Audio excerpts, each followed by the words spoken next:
Ole kan channel lo thlir thin tu te asa in chi bai da vekule ei sarkar thar lo piang ta boinia ama lo chu ti rol chuan kan bial chunga wal sai lawa doram pum puina tling lo gem ti an lo ngai ven na an lo beng lo chin ve kar na kha at tling talawa chuan kan bial tu mla ni lai purin plong sai lo chu than tin non le ani ta ballot paper nena ballot nenan chiar khan ka hre chu lo chun zan ni somnga le riat in achak ne ka hria purin tlung kha ti chuan live fa te zonet live fa te ps live fa do da son live fa te comment kha tam dam papial ron deu so na kha bial than tang dam pa mi pui te deu so na kha chumi ni wang chuan video siam ve tulin ka hria sai lo kan va ti big tan big wang po ni lo se kan bial hi eng anga har sang e ni ti lai te kha zpm tan big khan bial hi eng wang sai lo po lo ni lo se bidang po lo ni se har sa tak tur ni kan bial hi zpm tan chuan ti kha hriat sa nei chu wang chuan purin tluang po atlinga an channel per tangin kan lom pui ni sela puswal sai lo lo tla mi pui ten dampa bial mamit district rim chu ka mamit constituency ate hache constituency te appointment effect ni ta yang khan dampa chang khan lo ta mamit district chu mnf sarkar na ti mai tang mnf bok antling le ta chu wang chuanin khodang district dang constituency dang in min lo ni so na kha eng wange ni ti kha ron soi zau ve kan tum chinanga an vote mu dan sang ai asol sa hi kan lak dan hi dampa bial politics group atanga la kan ni ve thawan thalak ni an vote mu dan im chang khuwa te a vote mu dan an ron tar la na kha ron soi ma sak kan tumanga abikin zo khuwa vote eng zat ngen muwa minority a vote eng zat ngen mu zo khuwa vote eng zat en thlau ngen ni minority a vote eng zata in thlau ngen ni ti lai te kha kan bial big zoram pum hai politics thiam kan ni lawa kan bial big roi chu ma sang ron soi zau ve thei tur ga ngai ka bula trui tir khan an hing ka lo soi thei ngila dal mon puya ma puya ani chuan ron thut pui ve do ni zanina ti chuanin zo khuwa bi ka wal sa zpm le congress party sang ina an vote mu dan hi ron tar lam tum don taila west phailenga vote hi sang ni zasari som ni pathuma ta inc zasari som ko pariat mnf in zasari som li pakua bjp za som thum paru zpm zakwa som ni pathum independent som pakhat nota paru konmoi zali som li patruk inc somnga pakhat mnf za somnga pasari bjp som thum pakhat zpm zani pahni ind pahni nota pathum chi pui za som rukpali inc pasari mnf za pahni bjp pahni zpm somnga pakhat independent nil nota pahni lallen zanga som sari vote oma inc za som pakua mnf za som ret pathum bjp som thum pahni zpm zani som thum panga independent nil nota 11 sai tha zani som ret pathum vote atla som pathum inc mnf za som li paruk bjp panga zpm za som paruk independent pahni nota 11 som pakhat parvatui zani som thum pathum inc in som hi huwa mnf in za bjp in som pakhat zpm in som ko pariat independent in bial nota in pali zo pui vote la som thum pakhat inc nil mnf som ni pali bjp nil zpm pasari independent nil nota nil uldung sei zakwa som ruk pahni vote atla inc za pakhat mnf zathum somli pasari bjp somruk pasari ZPM Zali Somli Pasari Independent le nota nil alo nile ta ti chuan puk zing zani somnga INC som pakhat MNF som ko pakua BJP som panga ZPM za som ni panga independent nil nota nil chu karon chiri to lo meng video sei lu tuklo nan ruazol zani som ko pasari INC som ni pakhat MNF za som BJP thunga ZPM za somnga pakua independent pahni rule pui hlim zani som riat pakua INC som thum MNF za pariat BJP som thum ZPM za som pakua independent pakhat nota pakhat chungtlang za thum som thum paruk INC som ni pahni MNF za som thum pali BJP som pasari ZPM za som ruk pahni independent pakhat rai ek sangkhat zani som pahni INC za som ko paruk MNF za thum som li pathum BJP som ret pakhat ZPM zanga som ret pasari independent pali ailong zanga paruk INC in songa pakuan hua MNF in za som ruk pali BJP som thum pakua ZPM zani som li pathum independent pakhat West Lungdar zanga somnga pakua INC som ruk pahni MNF za som ruk MNF za som sari pathum BJP som re pathum ZPM zani som li independent pakhat Khorinim zanga som sari paruk INC som red pali MNF za som red pariat BJP som thum pariat ZPM zani som ruk pali independent pakhat nota pakhat lungphun zani som sari INC som li panga MNF som red BJP som ruk pathum ZPM som red pahni Raichuk za somnga pakhat INC pakhat MNF za som BJP pakhat ZPM som li independent nil nota pakhat anita a chuan kangmun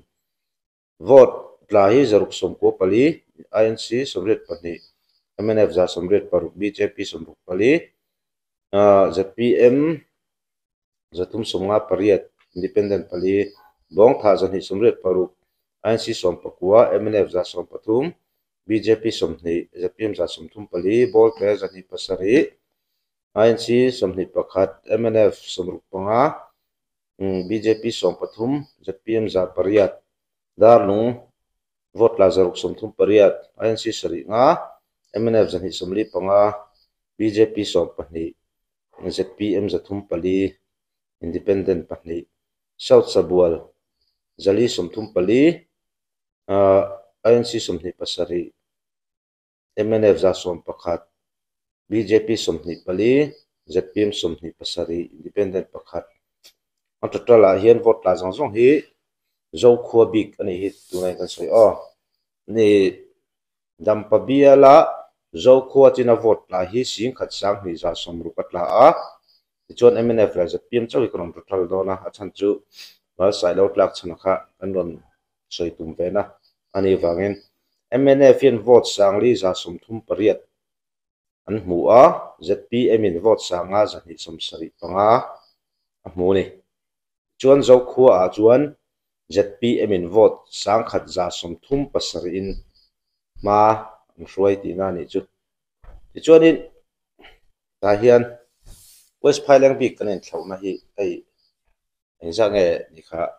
sarpui vote som sari le pali vote som sari palin en thlau West Pailang a thap kan that na tur ni kalo ngai ve de ti mai tang West Pailang big a chon kan khopa te lo ni a ZPM wave from line ni ve nen ta khan nge thlau na kha khati fakina sang si lo ngai hu na khlai te kha ka hmu da na chuanin West Pailang big a chuanin Congress hi an in up ve hlai ka hria chuanin BJP po hi lo thut mun te ni na voter an nei ve nual in ka hria chumi chuan a pot cheve thei deuh a pot cheve thei deuh in ka hria BJP khan West Pailang a khanin vote za som thum paruk lai no ve ro tam khop mai to chuan in ZPM chuan independent po khan soi pai la so pakhat lai bo ni kha po kha i atam ka ti ke ma ngai na chuanin anh nghe MNF le ZPM te kha chu tam tu rang ngai kha nia a kha chu nin independent kha ti lai mu te po kha independent nu khan lo du ve hiao a te pon ge pon ke man mang ngai chu kalo ngai khop mai chuanin i BJP big po kha na sum thum paru po kha atam a ka ti ke ma chuan chuan ZPM a pot che deuh ngai tin ani ZPM no pot che dewa ka ngai MNF po a pot he khop pin ka ria ale chuan ni ei ka video highlight pe tan chuanin vuale wang em ni ti video kha alo siam to a enlet pe chuan en ula an channel khan enlet thein ala oma kalorin lok ang ve deuh hrim mania pulal hming tha alo din don ta ka khan vuale wang ti kha oma chu wang chuan phai leng po pulal hming tha alo din van sai lo po hi a hnuk chian in ka huwa pe chuan mo chuanin pulal hming tha an khan tang ho ta se sai lo chu phai leng an na chu na lit viu in ka ring ta ni chuan pulal hming tha lo khongai tu tam tak ten lo om ve he tu na po an huang hin sai lo ne ran vote mo in thlau lo ta ni phai leng a hian mo reng bokana tu na hian pulal hming tha ai west phai leng ding lo se dampai ding lo se tun angat vote tam hi party congress in an mu ring lo ya MNF ta po hlom tam via bang ti kha rin thai ni chu ani ta a tlang dan tong hian ti chu ti chung chuanin a zo khuwa bi ka chuan an soyanga kan du chu a hriat lana kha vote sang khat le za som thum pasari lain zo khuwa chuan wal sai lo khan ma hruai ani tu ti singa tinge wal sai lo tlak kan ti chuan minority ni chi ta ni minority vote in thaudan hi lo chiar le don taila a thome a khuwa ka ron da na kha kho som thum pani ti ni chi kha kho som thuma ka ron chuwa chan chu mar para mizo veng ti te le west phailang poi khon hi a thina kha khata ka ron da mai kha chu mar para ti to ping ron da mai kha chu min ro chim sakula mar para mizo veng ti te west phailang ni west phailang ti ka ron da song lem lo ka ron compact tak ma ra chu in ro chim do ne kho som thuma ka ron chu ni chu ton minority hi khoriat anga chiar kha kho sari angin ka ron da chan chu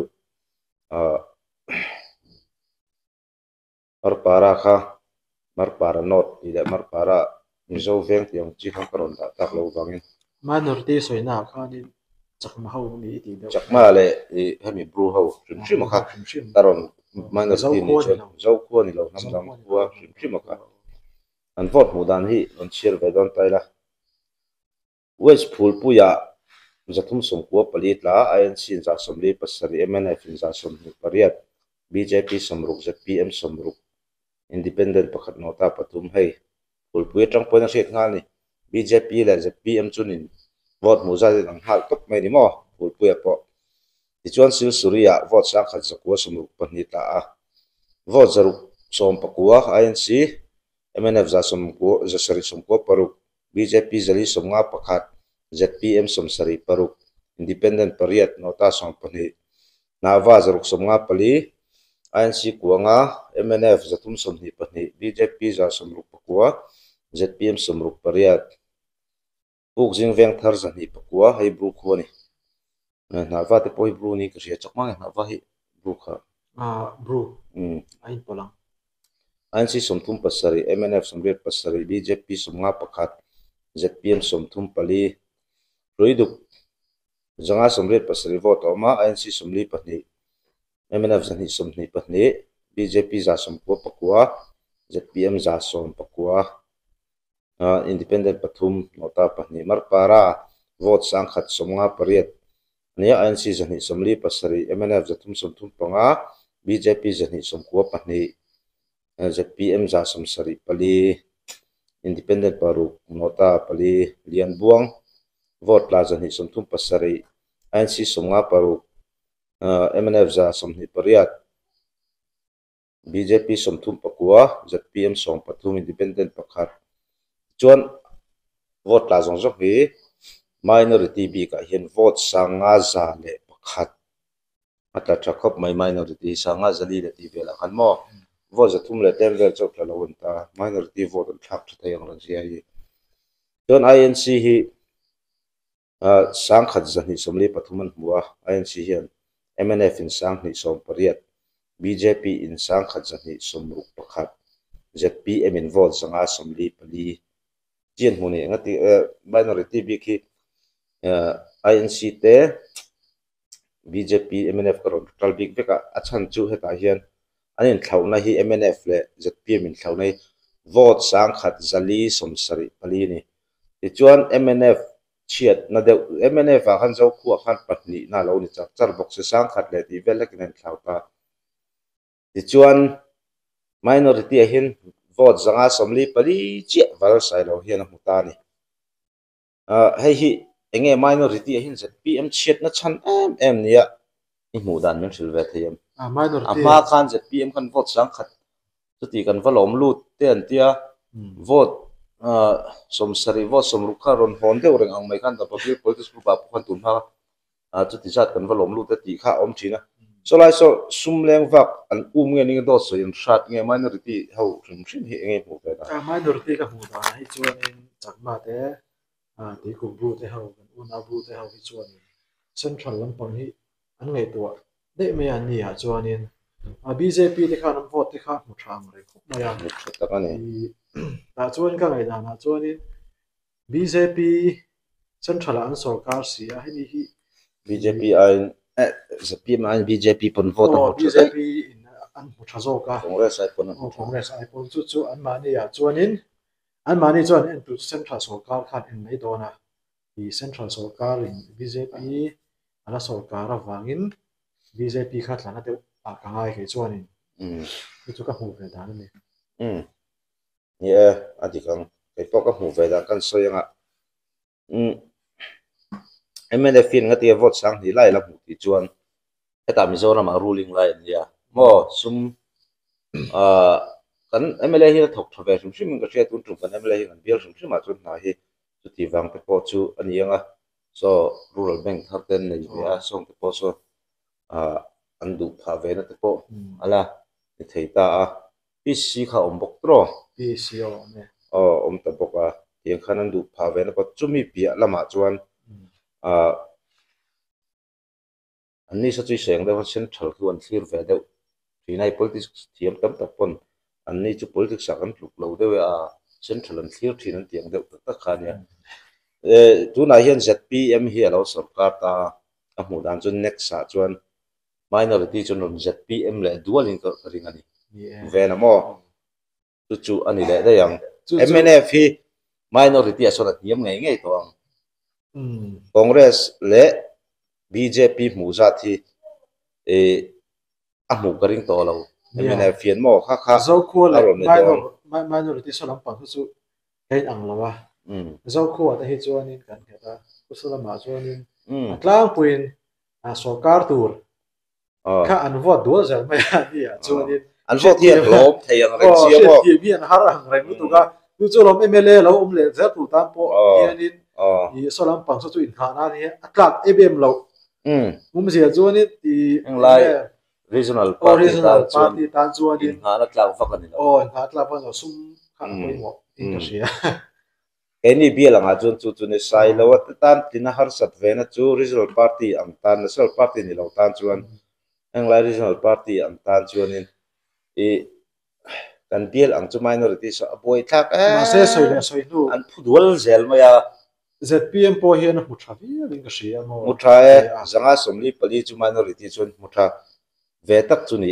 tun ma ngai to chu unit khan ma saka unit khat adi piang za kai na hi ke ma mi la pe chu ka lo ring lo hi la ti khopian in enge de lampang MNF in an lo vul lian ve a etianga vote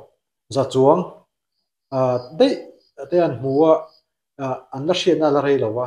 chu wang chon next sahi chon in ZPM tan chon chan su thap in ka hria nan thor tha chon zorom sarkar mo tro kan biala po nakina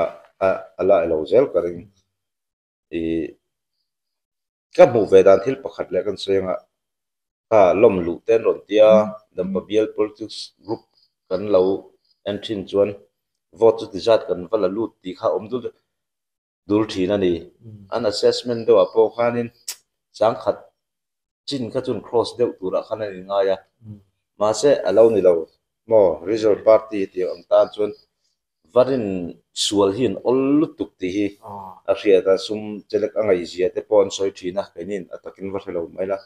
politician politics lamoi vermi te chun minority a chuan sum chelek angai zia an sairin sum thin nei ta angai zia kha ti chuan thil pakhat ron lang chianga ka hriat chu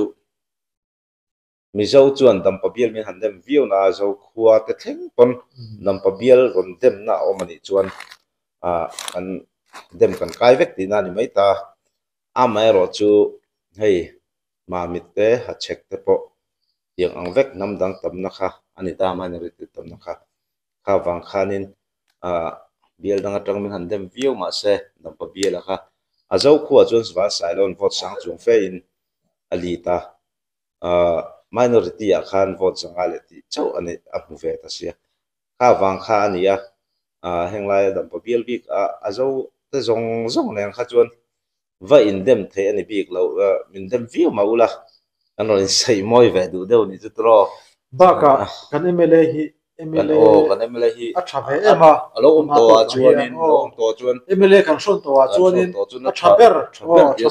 dia soi the ni wang hianin mi pui a hen la tana ve a hi ka ngai ke chu hi tiang zat vote al hu thei te hi West Pailing a kholian bra bo vo som sari pali chawin anin thlau chu ta tun tum chu West Pailing khuwa tang candidate pathum ngot kan han nei bowa a kholian ber ka kan hlom thailo kan dat ka huk mai siamo ba ga lela ma chuan mo lom ka dia he be MLA candidate pathum la gan nei thei te hi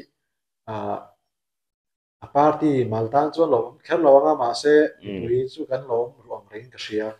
ya chan chu zoram pum huap he tiang thila han lang ve re te po hi lo ma sai lo po tling lo hi kan tor pui khop maya tor pui chuan in so ka thar lo piang tu te po hi kan lom puya se I pudo ma hian ting em zoram hi akai shwe don manifesto lo sei to te le a thil lo tiam to te kha akal tlang pui donem a ti thei donem ti kan en don ani chuta lo ti thei lova enge a soi anga ading lo chuan om lo chuan kan thak le mai tura chu ka ngai ke chuan chu ka mu da de party ko khaten ru bur lo ila mo lai te khovel ani chawa party ru chil bur lo ila tu na kan an chin don ya ani pon thor that lo chu kum nga ba kha chu kan thak le mai tura mai tu ni an thor that chuan ni kan chun chun zom le tla kan ni chun zom le ang ti kha ti chuanin tuna kan elawa hi karon soi tura hi ngai tu ti thui ve thei deu ne ka sol sa hi adam pabial politics group anon forward ane ama ron post tak no masaron forward the counting sheet for dam pa constituency ti hi heta hian hei hi anti dik lo nge nianga ti lai te hi ron soi ka tuma hei vote la aya vote la zat aya party tin te vote mu bel khom tam na khuwa pakhat om tlat mai hei ngai tu ti thui khop ma dampa politics bial politics group a khanin video ko siam do na min pui thei na mai hei kan so si edik tok lo nge ni enge hei vote la zong ai hianin party maltin te vote mu bel khom hi atam jok plat maya hi enge om zia ti in a politics thiam jok le henglama oi jaw jok ni ka hriat te kan zo tu man min chang theilo tlat maya halai te hi chu kan so si dik lo ni chuan ke mani thim lo po ni lawa kan ulak na khana zir lo ni mai ta chu ron thailand ve shim kadua mi ril rulak pen tumna lam ni lo se thil hian un kal to ni engpo ni se ron talan ve shim ka tuma adang zong hi chu ka total vek lo tu na elo te hi chu trei chu kho hi vote la hi atam lo wangin ba total pot kha ola tia en hian voters na vote la bi kha vote la kha za som nga pakhat ania heta hian INC hian vote khat an hmua MNF in vote za som an hmua BJP in vote khat an hmua ZPM in vote somli an hmua independent nil nota pakhat ani ti chuan vote som nga pakhat la a khan vote za som nga pakhat la khan vote za som nga le pathum party mal te khan in sem to dai maya nota te nen khan hei ti sual pal nge ni nga hei hi anti sual lui ni chun apoi thui o mang o ti hi ral ro om ve mai maya chu ti ro chuan mi ru pe lak pe na le vat ti chet tum na lam thira run ti ni lovin an so slak na po hi lo dik lo tok lo ni chuan anti pal ni sila ti mai te ang an ron tar lan ang kan lak ve mai ni wang khan kan total de pot china khan a vote la zat ai hian alo tam jok dai mai sia party maltin vote chana hi hei hi comment lama te po a tha chiang jok chuan min lo thil zau thei ula alom om hle ang ti kha kan soi thei tok ni sela puwal sai lo kan tok pui tak zeta ti ron purin tonga kal le zel na tura du sona an hlan po kan lom puya wal sai lo po next sarong comeback ngai turin kan han fui ni se chu ti ron pulal hming thang po kan khopa nia lo soi ron na cha kan themi lo a pathum na lo ni wang khan chuan in kan lo independent ve dewa ai se ania kan khomi tho tiding heti ding heti te po an top tut ngal lo se anti trang se West Highland khu hian nakina MLA thatak mani kho chuak ngai kan la nei thei ngei tura te po ngai ta ila a tro me